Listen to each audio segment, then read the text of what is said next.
Hey, high school credit! Guys, there's only one marking period left, and then you all graduate and you go away to high school, and I'm very sad about that. Like, I try not to think about it, but I get sad. I can't imagine Maynard without y'all.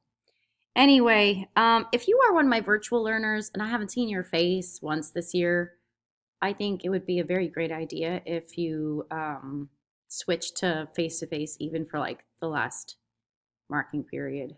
Um, or at the very least, like in May. And the reason I say that is because your eighth grade year is one of those special years in your education. Eighth grade and 12th grade are just like, that's when you're the big fish on campus and you should be here. Y'all should be here. Um, I mean, everyone's been doing pretty good. People get sick, they stay home. There's really nothing to worry about. I mean, I have my mask off right now because there's no one in here. And typically, when your class is in here, we do have our masks off, but that's because there's so few of us and we're always together. But yeah, I just think you're really missing out if you're not coming to campus. So I want you guys to really think about that. If you are face to face, I've loved having you guys all year.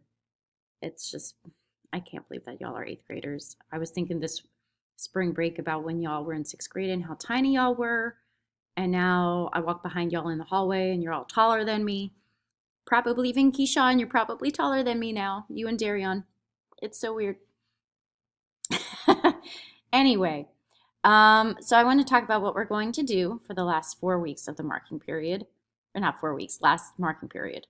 So typically, I would attempt to do a play around this time, even if it was just something small in class.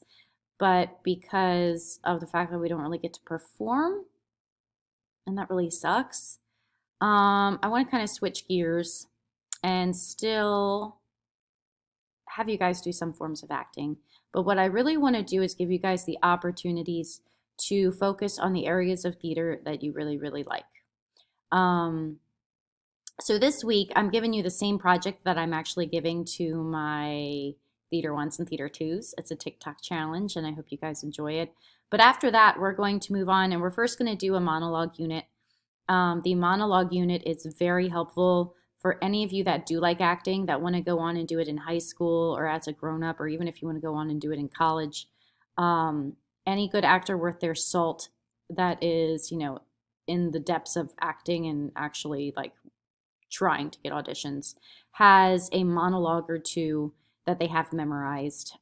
Typically, you have a serious monologue, typically a tragedy or a tragic monologue, and then you have a comedic monologue. So you guys, your first thing is going to be to learn those 1 minute monologues for each area and present that. But don't even worry about that. We're going to start that next week. I will post a couple different selections of monologues, hopefully, or send you some good links for different monologues to help you find them. If you're here face to face, I've got quite a few monologue books that y'all can look through too, as well as the textbooks on campus. But if you're not, you're gonna have to use Google probably. But anyway, that's besides the point. So we're doing that, and that sadly is for everybody, even those of you that are my techies. I'm gonna make you do the monologue unit too. I haven't made you act that much this year though, so I don't want to hear any complaining. And then after that, we're going to move into a theater careers unit. So that's going to be your chance to really kind of gauge how much possibility is there to have a profession in theater besides being a theater teacher like me, because there are lots of different options, and everyone thinks that in order to be successful in the business you have to be famous, but I still have a ton of friends that I went to college with for film and theater that are in the industry. They're not famous, but they're making a career out of it and pursuing their dreams. So and I'm hoping to possibly find some of those friends or connections with those friends that can come in and talk to you guys virtually, of course, not face to face. But yeah, I'm trying to think if there's anything else I wanted you to know. Not that I can think of right now, but just know that, we're going to do that and then probably round out the year at the end of the year with some scene work or improv or just having fun. We do have to stop watching movies all the time. because we gotta do some work still. But yeah, so that's what we're gonna do. Again, this week TikTok project assignment. So watch that video and get all the instructions. You have like just this week to do it. It's not a project grade, but you are gonna get graded on it. So make sure you do it. Okay. Okay. I love you.